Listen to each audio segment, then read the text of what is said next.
Now when Jesus saw the crowds, he went up on a mountainside and sat down. His disciples came to him, and he began to teach them. He said, "Blessed are the poor in spirit, for theirs is the kingdom of heaven.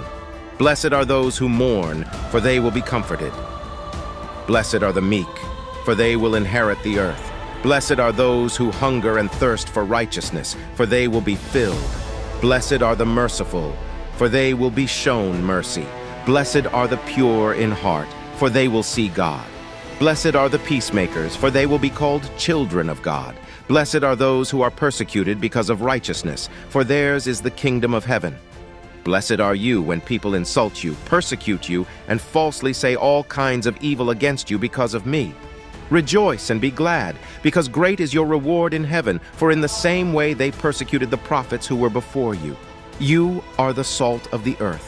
But if the salt loses its saltiness, how can it be made salty again? It is no longer good for anything except to be thrown out and trampled underfoot.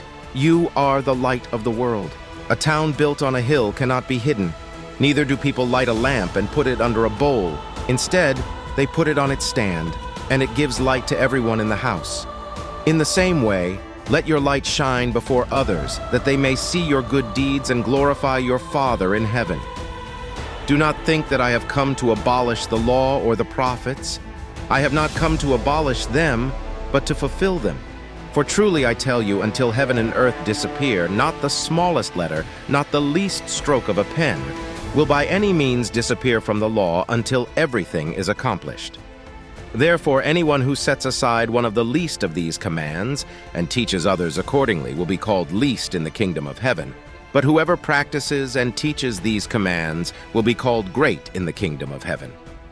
For I tell you that unless your righteousness surpasses that of the Pharisees and the teachers of the law, you will certainly not enter the kingdom of heaven. You have heard that it was said to the people long ago, 'You shall not murder, and anyone who murders will be subject to judgment.' But I tell you that anyone who is angry with a brother or sister will be subject to judgment. Again, anyone who says to a brother or sister, 'Raka,' is answerable to the court. And anyone who says, 'You fool,' will be in danger of the fire of hell.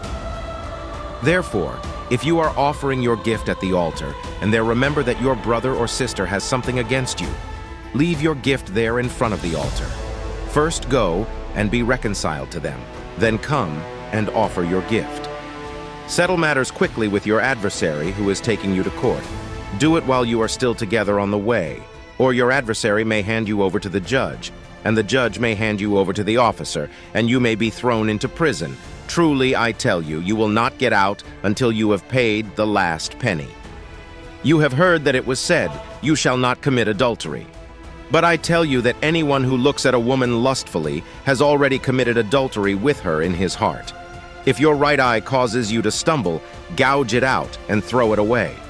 It is better for you to lose one part of your body than for your whole body to be thrown into hell. And if your right hand causes you to stumble, cut it off and throw it away. It is better for you to lose one part of your body than for your whole body to go into hell. It has been said, 'Anyone who divorces his wife must give her a certificate of divorce.' But I tell you that anyone who divorces his wife except for sexual immorality makes her the victim of adultery, and anyone who marries a divorced woman commits adultery. Again, you have heard that it was said to the people long ago, 'Do not break your oath, but fulfill to the Lord the vows you have made.'